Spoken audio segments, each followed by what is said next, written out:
नमस्कार दोस्तों, मैं विनोद एक बार फिर से आप सभी का हमारे YouTube चैनल दायरे स्टडी पॉइंट में स्वागत है। फ्रेंड्स, आज की वीडियो में अपन डिस्कस करने वाले हैं राजस्थान यूनिवर्सिटी में इंटेलेक्चुअल प्रॉपर्टी राइट्स IPR जिसे शॉर्ट में बोलते हैं, बौद्धिक संपदा अधिकार या बौद्धिक संपत्ति अधिकार, जो आपका पेपर लगने वाला है पार्ट सेकंड में। यानी आप BA कर रहे हो, BSc कर रहे हो, BCom कर रहे हो और पार्ट सेकंड में हो, चाहे आप नॉन कॉलेज के स्टूडेंट हो चाहे रेगुलर कॉलेज के स्टूडेंट हो, यदि आपने ये पेपर लिया है तो आज की वीडियो अत्यंत इंपॉर्टेंट होने वाली है। इस वीडियो में अपन बड़े तरीके से डिटेल से अपन अध्ययन करने वाले हैं, क्योंकि आपके MC क्वेश्चन आने वाले हैं और मैं MC क्वेश्चंस नहीं लेकर आया हूं। क्यों? क्योंकि पिछली बार क्या हुआ था कि वो बीच में से देता है, आपका पूरा का पूरा सिलेबस जो डाल रखा है, ये बढ़िया तरीके से पूरा सिलेबस डाल रखा उन्होंने, और इस सिलेबस के बीच में से वो क्वेश्चन देता है। तो MC क्वेश्चन मैं आपको बता दूं और वो आए नहीं, और 80% है ना जो वो नहीं आएंगे। क्यों? क्योंकि वो बीच में से बनाकर देता है। और जो भी कोई यूट्यूब पर आपको MC क्वेश्चन दे रहा है तो या तो भगवान है और ये दावा कर रहा है डायरेक्ट कि इसी में से आने वाला है, तो ऐसा तो कोई भगवान ही बोल सकता है। भाई मैं तो भगवान नहीं हूं, मैं रियलिटी में विश्वास करता हूं, उसी के अनुसार मैं चल रहा हूं। तो यदि चैनल पर नए हो तो चैनल को सब्सक्राइब करके रखो, बेल आइकन को दबा के रखो, क्योंकि इस प्रकार की वीडियो मैं यहाँ पर लेकर आता रहता हूँ। बेस्ट नोट्स है, मैंने खुद ने बनाए हैं। तो आपका जो सिलेबस दे रखा है उसकी जो फर्स्ट यूनिट है, foundation of intellectual property rights IPR, यानी बौद्धिक संपदा अधिकार की नींव, इसमें जितने भी टॉपिक हैं यूनिट फर्स्ट में, वो इस वीडियो में अपन देखने वाले हैं। बढ़िया तरीके से अपन समझने वाले हैं, बिल्कुल इजी तरीके से चीजें हैं। उससे पहले सबसे पहले मैं आपको कोई कुछ पिक्चर्स दिखाना चाहूंगा, उसके बाद में सिर्फ आपको इनको देखना ही है, सिर्फ देखना ही है, ज्यादा लोड नहीं लेना है, बिल्कुल इजी ही टॉपिक है ये। क्या लिखा हुआ है? Intellectual property IP। वो IP की फुल फॉर्म भी पूछ सकता है आपको। तो इंटेलेक्चुअल प्रॉपर्टी आपको अभी तो पिक्चर ही देखनी है, फिर आप पढ़ोगे ना तब। ये क्या है, ये याद करो, आप बिल्कुल याद करो, आपको याद आ जाएगा ये किसका सिंबल है। आप जब भी कोई सुनवाई होती है हाई कोर्ट या सुप्रीम कोर्ट में, वहां पर जज के पास में इस प्रकार का आप थोड़ा देखा होगा, ये किसी कानून की बात करता है। इतना तो आप समझ ही गए होंगे कि कोई ना कोई कानून की बात करता है। ये बात यहां तक क्लियर हो गई। इसके बाद में ये भी इंटेलेक्चुअल प्रॉपर्टी है। इन पिक्चरों के माध्यम से मैं, और यहां पर इंटेलेक्चुअल प्रॉपर्टी राइट्स, ये माइंड से कुछ संबंधित है। अब माइंड में क्या होती है? बुद्धि, यानी बुद्धि से कुछ ना कुछ चीजें संबंधित है, बस इतना समझो अभी तो। कॉपीराइट बार बार आप सुनते हो, यूट्यूब का काम करते हो तो कॉपीराइट शब्द का सुना होगा। आप किसी और की वीडियो डाल देते हो तो कॉपीराइट आ जाता है तुरंत। ये क्यों आता है इस पर भी बात करेंगे, और बिल्कुल इजी तरीके से समझाने वाला हूँ। इंटेलेक्चुअल प्रॉपर्टी राइट्स, तो यहां तक आपने सारे के सारे चित्र देख लिए, कुछ तो माइंड में आया होगा, नहीं आया है तो कोई बात नहीं है, अभी आ जाएगा आपकी। सारी की सारी चीजें मैंने बढ़िया तरीके से डिजाइन की है। यहां पर शुरू करते हैं जो यूनिट फर्स्ट है। अभी पेपर कितने का होगा? पिछली बार जितने का हुआ था, इसके लिए एनहांसमेंट कोर्स के अंतर्गत आता है ये। और यदि आप राजस्थान यूनिवर्सिटी से अदर यूनिवर्सिटी में हो तो आपके लिए भी इंपॉर्टेंट वीडियो होने वाली है। क्यों? यदि सिलेबस में आपके सारे के सारे टॉपिक दे रखे हैं तो आपके लिए भी इंपॉर्टेंट है।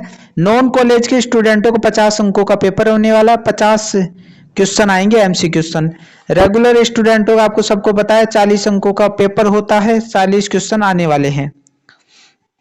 वही पेपर पैटर्न रहने वाला है, पास मार्किंग भी वही रहने वाली है, सबको पता है। अब स्टार्ट करते हैं। यहाँ पर सर की फुल फॉर्म पूछ सकता है, जो इस बुक का नाम भी है, आपका पेपर का नाम ही है। तो आपको क्या ध्यान में रखना है? Intellectual property rights. I का मतलब इंटेलेक्चुअल, P का मतलब प्रॉपर्टी, और R का मतलब है राइट्स। फाउंडेशन का मतलब क्या होता है? नींव। यानी आपकी जो फर्स्ट यूनिट रहने वाली है उसका टॉपिक क्या है? बौद्धिक संपदा अधिकार की नींव। अब इसमें IPR में 3 शब्द हैं। बौद्धिक संपदा अधिकार, बौद्धिक का मतलब बुद्धि से है, संपत्ति का मतलब क्या होता है? संपत्ति या संपदा, आप देखते हो कोई भी आपके पास में धन दौलत है या कोई भी गाड़ी है, कुछ भी चीज है ना आपके पास में, वो आपकी क्या है? संपत्ति। आपका मोबाइल भी आपकी संपत्ति है। यहां तक बात आपको क्लियर हो गई होगी। अब मैं आपको एक उदाहरण देता हूं, उसके बाद में चीजों को स्टार्ट करेंगे ताकि आपको इसका अर्थ समझ में आ जाए, और ये अर्थ समझ में आ गया तो पूरा पूरा ये सारी चीजें समझ में आ जाएंगी। मान लीजिए आपने, जो हमारी इंडियन आर्मी है, उसके लिए एक ऐसी ड्रेस तैयार कर दी जो पहनते ही वो गायब हो जाता है, यानी दिखाई नहीं देता है। जैसे आर्मी वाले जो होते हैं उनको वो ड्रेस दे दी और वो पहनते ही वो गायब हो जाते हैं, दिखते नहीं है। तो ये कपड़े आपने तैयार किए, विश्व में किसी ने भी इस प्रकार का कार्य नहीं किया, आपने कर दिया। अब ये आर्मी के लिए तो बहुत फायदेमंद है, क्योंकि जब भी युद्ध होगा सीमाओं पर इस प्रकार के कपड़े पहनकर वो दुश्मन का सामना कर सकते हैं। इसमें आपकी बुद्धि भी खर्च हुई होगी भाई, बिना बुद्धि के तो कोई काम होता नहीं है। आपके पास में बुद्धि नहीं होती तो इस प्रकार की खोज करते ही नहीं। चलो आपने वो कपड़े बना दिए, किससे बनाई? बुद्धि, आपकी बुद्धि खर्च हुई। वो कपड़े क्या है? एक संपत्ति है आपकी, क्योंकि वो आपको पैसे दिलाएंगे। भाई इतना बड़ा काम किया है तो सरकार आपको पैसे तो देगी ना, और विश्व के जो देश हैं वो भी इस प्रकार के कपड़े खरीदेंगे। वो बात है कि सरकार यदि बेचना नहीं चाहे तो, ठीक है। अब आपने इस प्रकार की बना दी तो उस पर आपका ही तो अधिकार है ना। अब मान लीजिए उस प्रकार के कपड़े, और उस प्रकार के जो कपड़े आपने बनाए उसका ब्रांड का नाम भी आपने दे दिया। क्या नाम दिया? मान लीजिए कोई भी नाम रख दिया, आपके नाम पर ही रख दिया। चलो मान लीजिए आपने नाम रख दिया वीपी, वीपी ब्रांड का ये है, तो वीपी आपने उसको नाम दे दिया। मान लीजिए मैं, आपने जो खोज की है उस प्रकार के ही कपड़े बना दूं, आपने जिस प्रकार उनको बनाया है वही ब्रांड का नाम दे दूं वीपी, तो ऐसा तो मैं आपके अधिकारों का हनन कर रहा हूं ना भाई। आपने अपनी मेहनत से बनाया है। तो इस प्रकार विश्व में कुछ ऐसे कानून हैं जो आपके अधिकारों की रक्षा करते हैं। जैसे ही मैं आपके जो ब्रांड है उस प्रकार का कपड़ा बनाऊंगा, मार्केट में बेचूंगा, तो आपके अधिकारों का तो हनन हुआ ना। आप किसके पास में जाओगे? आप सरकार के पास में जाओगे। सरकार ने कानून बना रखे हैं, पूरे विश्व में कानून बना रखे हैं, वो रक्षा करेंगे, मेरे ऊपर केस कर देंगे और मुझे जेल जाना पड़ेगा। इसी प्रकार ये सारी की सारी चीजें क्या हैं? बौद्धिक संपदा अधिकार, जो आपने बुद्धि के द्वारा उनको बनाया है और उस पर ना आपका ये अधिकार है। यदि आप बेचना चाहो तो आपके ऊपर निर्भर है। चलो एक उदाहरण और देता हूं मैं आपको। आपने पार्ले जी तो खाया ही होगा। पार्ले जी एक ब्रांड का नाम है, ठीक है, और ब्रांड है एक प्रकार से, और एक कंपनी ने बनाया है, जो पार्ले जी कंपनी है उसने बनाया है। सबसे पहले तो उसने ही बनाया ना। अब वैसा ही पार्ले जी मैं अपनी कंपनी खड़ी करूं और उस प्रकार का जो पार्ले जी है वो बनाकर उसमें डाल दो, और जो बाहरी पन्नी होती है उस प्रकार का, यानी जो पैकिंग है वैसी की वैसी पैकिंग करके मैं मार्केट में बेचूं, तो मैं तो पार्ले जी वाले कंपनी के अधिकारों का हनन कर रहा हूं ना। तो वो पार्ले जी वाला कहां जाएगा? सरकार के पास में जाएगा और बोलेगा कि भाई मेरे अधिकारों का हनन हो रहा है और मेरे जैसा पार्ले जी बनाकर बेच रहा है, तो आप उसको गिरफ्तार कीजिए। सरकार तुरंत गिरफ्तार करेगी, क्योंकि आपने उसके प्रोडक्ट को बेचा है। तो इस प्रकार की चीजें इसमें आएंगी। ये कानूनी है एक प्रकार से, जो अधिकारों की रक्षा करते हैं। तो एक एक चीजें समझ लेते हैं, बड़े तरीके से आपको पृष्ठभूमि तैयार हो गई। सब सारी चीजें वही है। अधिकार का अर्थ, तो अब ये जो वाक्य है इसमें अधिकार शब्द का अर्थ अपन देख लेते हैं, क्योंकि आपके यहां पर आप देख रहे हो ये अलग से टॉपिक है, मैं ऐसे नहीं बोल रहा, ठीक है। मीनिंग ऑफ राइट्स, यानी अधिकार का अर्थ क्या है, तो मैं एक एक टॉपिकों को लेकर सारी चीजों में यहां पर बात कर रहा हूं। कहां से भी क्वेश्चन उठाकर वो दे सकता है। तो अधिकार, मीनिंग ऑफ राइट्स, बौद्धिक संपदा अधिकार में अधिकार का अर्थ उस कानून से है, यानी कानून से इसका संबंध है। वहां पर हमने देखा था, जो किसी व्यक्ति या समूह, कोई भी व्यक्ति है या कोई भी समूह है, उनके बौद्धिक श्रम यानी बुद्धि से, आपने बुद्धि का यूज करके रचनात्मकता यानी क्रिएटिव, कुछ अलग के परिणाम स्वरूप उत्पन्न होने वाली संपत्तियों पर मिलता है। यह कानून कब रक्षा करेगा आपकी?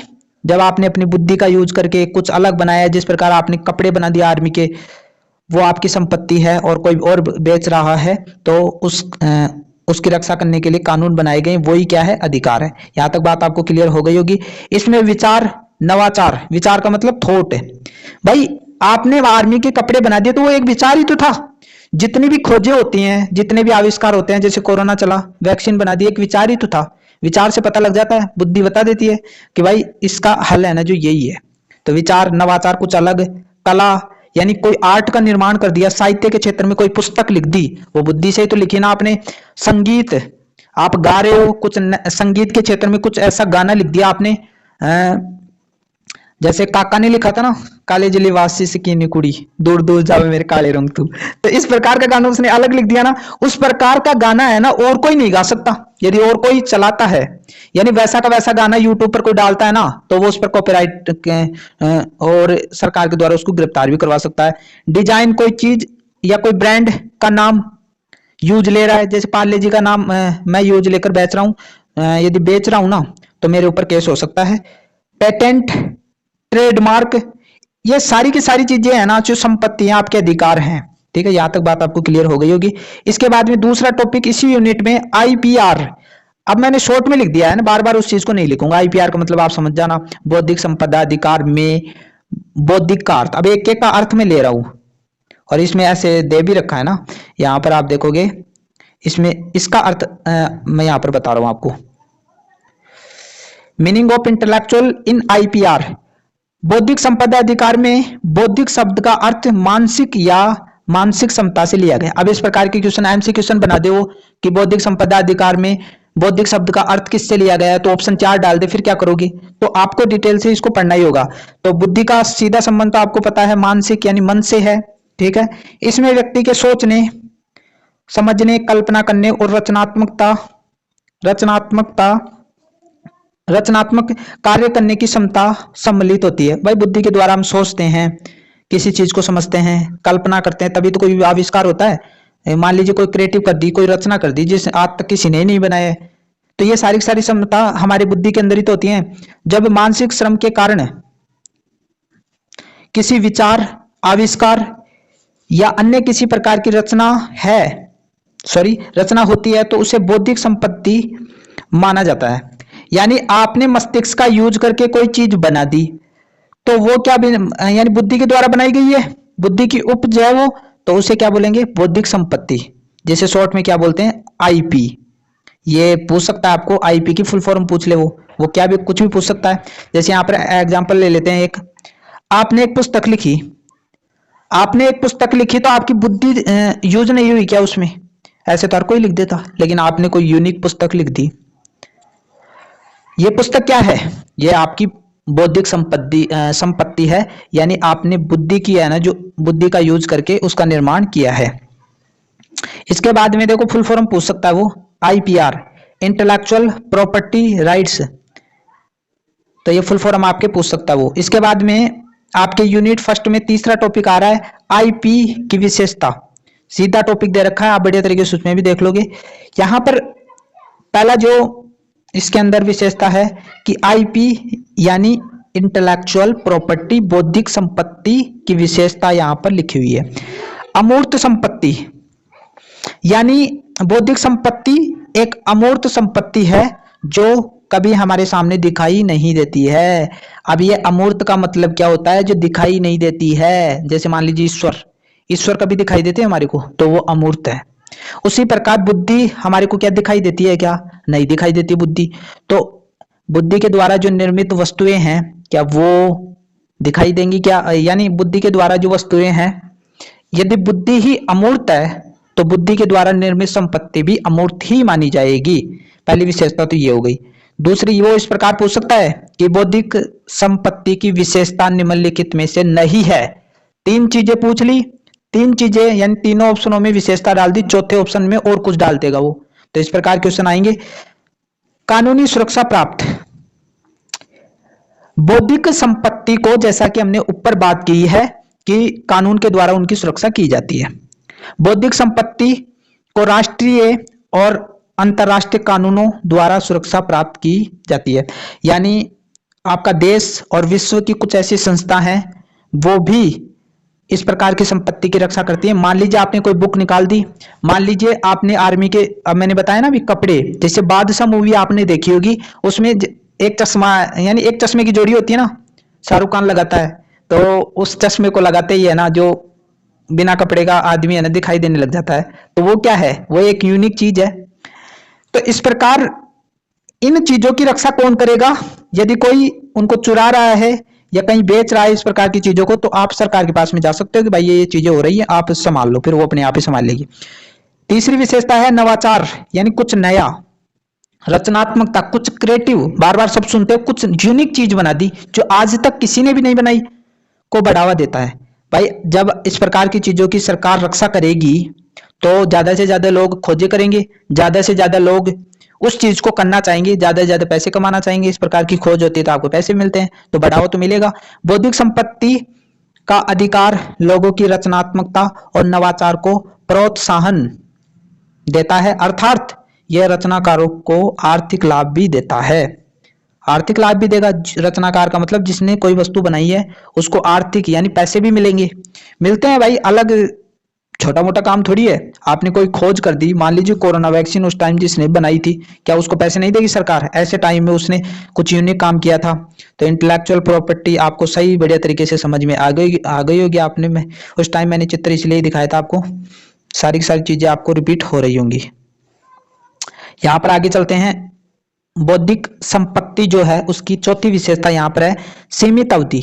आईपी अधिकारों की वैधता एक सीमित समय के लिए की जाती है। यानी ये जो बौद्धिक संपत्ति होती है ना, इसकी रक्षा एक सीमित समय के लिए करती है सरकार। व्यवसायिक मूल्य यानी इसका है ना, जो व्यवसाय के क्षेत्र में, बिजनेस के क्षेत्र में भी एक महत्वपूर्ण योगदान है, इसकी वैल्यू है, इंपॉर्टेंस ही है। आगे चलते हैं। राष्ट्रीय और अंतर्राष्ट्रीय मान्यता। आप जो भी वस्तु नई खोज करते हो उन सबको राष्ट्र और अंतर्राष्ट्रीय यानी विश्व स्तर पर भी मान्यता प्राप्त है। ऐसा नहीं कि आपने कोई चीज बना दी और सरकार उसका सम्मान ही नहीं करी, सम्मान करेगी। आपने ऐसी बुक बना दी जो सभी लोगों के लिए उपयोगी है तो सरकार भी सम्मान करेगी और विश्व की जो संस्थाएं हैं वो भी सम्मान करेंगी, क्योंकि आपने कुछ यूनिक चीजें बनाई हैं। आर्थिक विकास में योगदान। आर्थिक विकास यानी किसी भी देश का आर्थिक विकास करने में भी योगदान देगी ना। यहां पर उल्लंघन पर कानूनी कार्रवाई होगी। तो ये 3 टॉपिक तो हमने क्लियर कर लिए। इसी में चौथा टॉपिक है आईपीआर की परिभाषा। इसमें वो यही पूछ सकता है, फुल फॉर्म पूछ सकता है ज्यादा से ज्यादा। तो ये फुल फॉर्म आ रही है आईपीआर। आई का मतलब इंटेलेक्चुअल, पी का मतलब प्रॉपर्टी, आर का मतलब राइट्स। आईपीआर उन कानूनी अधिकारों का समूह है जो व्यक्तियों या संगठनों को उनके रचनात्मकता यानी कुछ क्रिएटिव बौद्धिक कार्यों यानी बुद्धि के द्वारा जो किए जाते हैं को सुरक्षा प्रदान करता है। डबल बार लिखा गया, ठीक है। तो यहां पर वो की वो चीजें आ रही हैं। मैंने जो उदाहरण दिया था उसको आप ध्यान में रखोगे। जैसे कोई आविष्कार कर दिया, साहित्यिक कृति, साहित्य के क्षेत्र में कुछ ऐसी बुक लिख दी जो सभी के लिए प्रेरणादायक स्रोत बन रही है।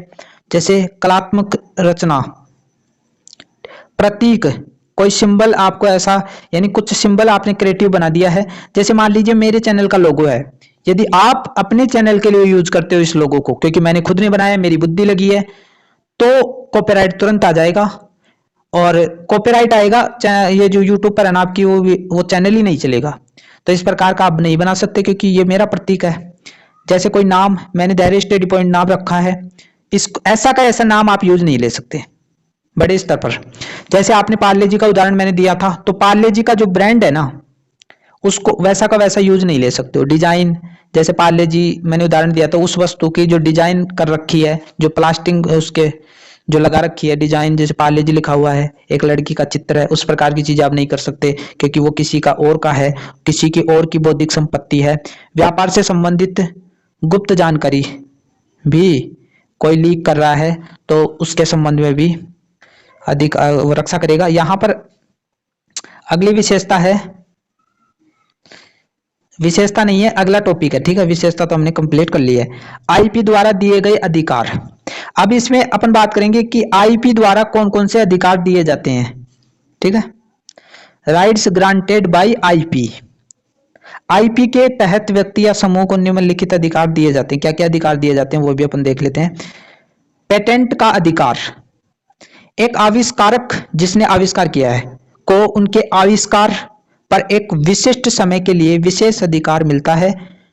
यानी आप आविष्कार हो, किसी चीज का आविष्कार कर लिया तो आपके एक विशेष समय के लिए कुछ यानी जैसे 10 साल 15 साल के लिए आपको कुछ अधिकार दिए जाएंगे। जैसे मान लीजिए कोरोना वैक्सीन जिसने भी बनाई है ना, उस कोरोना वैक्सीन पर एक लिमिट सेट है, तब तक की सरकार है ना जो उसकी रक्षा कर सकती है। इसके बाद में पेटेंट धारक अपनी अनुमति के बिना किसी अन्य को आविष्कार का उपयोग, उत्पादन या वितरण करने से रोक सकता है। पेटेंट धारक का मतलब जिसने भी चीजें बनाई हैं तो उसका उपयोग है ना और कोई नहीं कर सकता। यानी कोई खरीद रहा है ना, तब तो उसका यूज कर सकता है। अदर कोई कंपनी यदि ऐसा करती है या कोई उत्पादन करता है उसी प्रकार का या वितरण करता है, तो उसको रोक सकते हो आप, क्योंकि आपने वो चीजें बनाई है। यहां तक चीजें क्लियर हो गई होंगी। इसके बाद में आगे बढ़ते हैं। कॉपीराइट का अधिकार, ये भी आप कॉपीराइट बार बार नाम सुनते हो, वीडियो में भी आप सुनते हो। जैसे कोई चैनल बना रखा है किसी दूसरे की वजह से, मान लीजिए मैंने बनाई है, ये नोट्स वोट्स सब मैंने बनाए हैं, ठीक है। यदि आप इसको पढ़ाते हो, इस जो पीपीटी है, ये पीडीएफ मान लो, तो इसको आप यूट्यूब पर जाकर पढ़ाते हो, तो मैं आपको कॉपीराइट दे सकता हूं, क्योंकि मैंने खुद ने लिखा है। तो आप कैसे यूज कर सकते हो? आप तो सिर्फ पढ़ सकते हो इसको। जैसे आप कोई कोर्स लेते हो, मान लीजिए कोई कोचिंग का, तो उसके अंदर आप स्क्रीनशॉट भी नहीं ले सकते, या पीडीएफ को डाउनलोड भी नहीं कर सकते, या फिर वीडियो को आप उसमें देख सकते हो। ऐसा क्यों भाई? क्योंकि भाई उन्होंने खुद ने बनाई है। ऐसे तो आप अपना ऐप लॉन्च करके उसमें उसकी वीडियो डाल दोगे, ऐसा थोड़ी होता है। तो ये चीजें हैं सारी सारी। लेखक, कलाकार, संगीतकार आदि को उनके साहित्यिक, कलात्मक और संगीत कृतियों पर नियंत्रण का अधिकार है। चाहे साहित्य के क्षेत्र में हो, चाहे कोई कला हो, या फिर कोई संगीत के क्षेत्र में, उनकी रक्षा करती है। अवधि बता रखी है 50 से 70 साल, ठीक है। लेखक की मृत्यु के बाद, मान लीजिए किसी लेखक ने कोई पुस्तक लिखी है ना, तो उस पुस्तक की रक्षा, ये जो कॉपीराइट का जो अधिकार है, उसके तहत उसकी मृत्यु के 50 से 70 साल तक कर सकती है। उसके बाद में उसकी रक्षा नहीं की जाएगी। ये अवधि सेट कर दी उन्होंने। तो ये कानून का सिंबल इसलिए ही दिखाया था। ये एक प्रकार का कानून है जो आपके अधिकारों की रक्षा करता है। यहां तक बातें क्लियर हो गई। अब और देख लेते हैं कौन कौन से कानून है, यानी कौन कौन से अधिकार हैं। ट्रेडमार्क का अधिकार, किसी ब्रांड, लोगो का मतलब पीपल से मत समझ लेना। लोगो का मतलब जैसे दायरे स्टडी पॉइंट का लोगो देख रहे हैं ना, वो लोगो। आप कोई सी भी कोचिंग आप देखते हो, तो उस कोचिंग का कोई ना कोई लोगो होता है। उस लोगो को आप यूज नहीं कर सकते, यानी लोगो का नाम एक प्रकार से। कोई प्रतीक दिया है किसी का और का बनाया हुआ है, उसको भी आप यूज नहीं कर सकते हो। यह अधिकार स्वयं के अलावा अन्य व्यक्ति या कंपनी द्वारा उपयोग किए जाने से बचाता है। कोई यूज और कोई यूज नहीं ले सकता। आपने खुद ने बनाया है तो कोई आपकी मान लीजिए कोचिंग है और कोई लोगो आपने बनाया है, तो उसका यूज कोई और दूसरा नहीं कर सकता। इसके तहत डिजाइन अधिकार, भौगोलिक संकेतक, व्यापार रहस्य, ये सारे के सारे अधिकार दे रखे हैं, ठीक है। यहां तक बात आपको क्लियर हो गई कि इसके बाद में आईपीआर की आवश्यकता, यानी बौद्धिक संपदा अधिकार की आवश्यकता क्यों पड़ी। ये आपके टॉपिक ऐसे कैसे दे रखा है। बौद्धिक संपदा अधिकार की आवश्यकता समाज, उद्योग और अर्थव्यवस्था में महत्वपूर्ण भूमिका रखती है। भाई ऐसे तो समाज में एक दूसरे के अधिकार को छीनने लग जाएंगे। यह इन क्षेत्रों में नवाचार, रचनात्मकता और विकास को प्रोत्साहित करने में महत्वपूर्ण भूमिका निभाती है। क्यों? यदि ये अधिकार नहीं होते, ये कानून नहीं होते, तो एक दूसरे के अधिकारों का हनन किया जाता और कोई नई खोज क्यों करता। भाई मैंने किसी चीज की खोज की है और क्रेडिट और कोई ले रहा है, पैसे और कोई कमा रहा है, तो मैं क्यों करूंगा। जब इस प्रकार की खोजें नहीं होंगी तो फिर समाज का भी उत्थान नहीं होगा, किसी भी देश का उत्थान नहीं हो सकता। इनकी आवश्यकता के मुख्य कारण निम्नलिखित हैं। आवश्यकता के मुख्य कारण कौन कौन से हैं? रचनाकारों और आविष्कारों के अधिकारों की रक्षा, बात सही है। जो बनाने वाला है, कोई आविष्कार कर रहा है, उनके अधिकारों की रक्षा ये कानून करते हैं, आईपीआर करता है। नवाचार और रचनात्मकता को प्रोत्साहित करता है, सही है। आप ज्यादा से ज्यादा आपके अधिकारों की रक्षा होगी तो ज्यादा से ज्यादा खोजें करोगे, कुछ क्रिएटिव करोगे। आर्थिक विकास और निवेश को बढ़ाता है। भाई कोई देश का बंदा, मान लीजिए आप भारत देश के निवासी हो, आप कुछ आविष्कार करते हो तो आपके देश का विकास ही होगा, आपका विकास होगा, आपके देश का विकास होगा, और ज्यादा से ज्यादा लोग उस पर निवेश भी करेंगे। गुणवत्ता और ब्रांड की सुरक्षा करता है, बात तो सही है। ये अधिकार सारे के सारे ब्रांड की रक्षा कर रहे हैं। इसके बाद में ज्ञान और तकनीकी प्रगति का संवर्धन करती है, यानी जैसे जैसे आविष्कार होते हैं उससे ज्ञान बढ़ेगा, नई नई तकनीकी की खोज होगी। ये सारी की सारी बुद्धि से तो हो रहा है।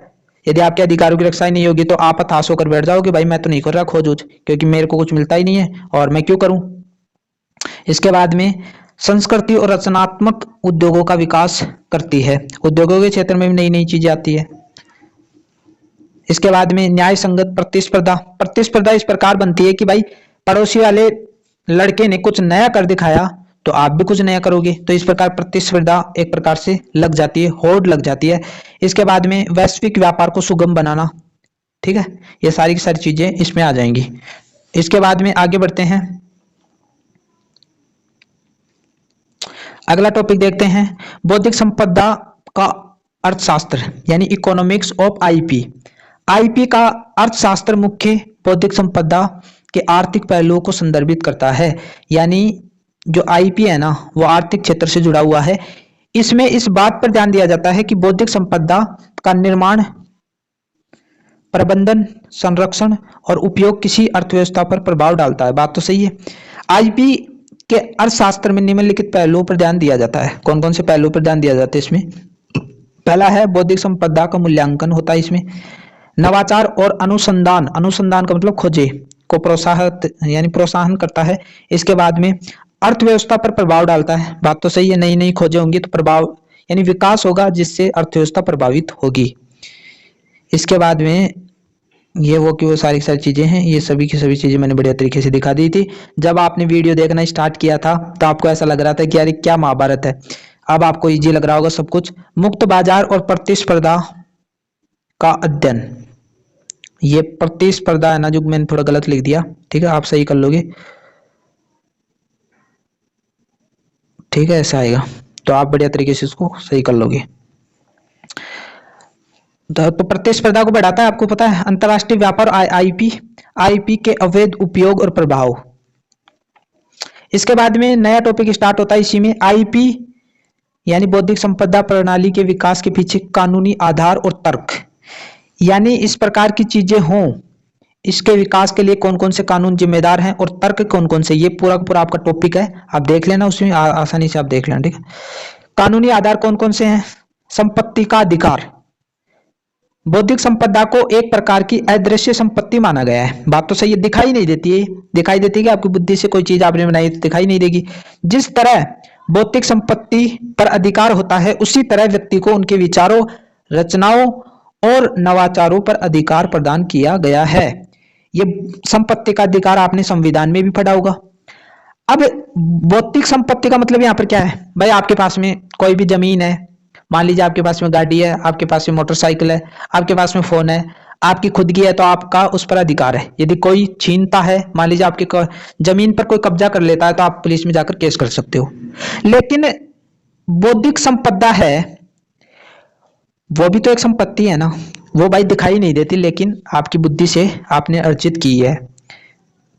इसके बाद में अंतरराष्ट्रीय समझौते, इस अंतरराष्ट्रीय जो समझौते हुए ना, वो भी बहुत सारे समझौते हुए जो आईपीआर से संबंधित है। पहला समझौता हुआ था पेरिस समझौता 1883 में, ये समझौते पूछ सकते हैं। औद्योगिक संपदा, बर्न अन्वेषण 1886 में, साहित्य के क्षेत्र में और कलाकृतियों की सुरक्षा करता है ये।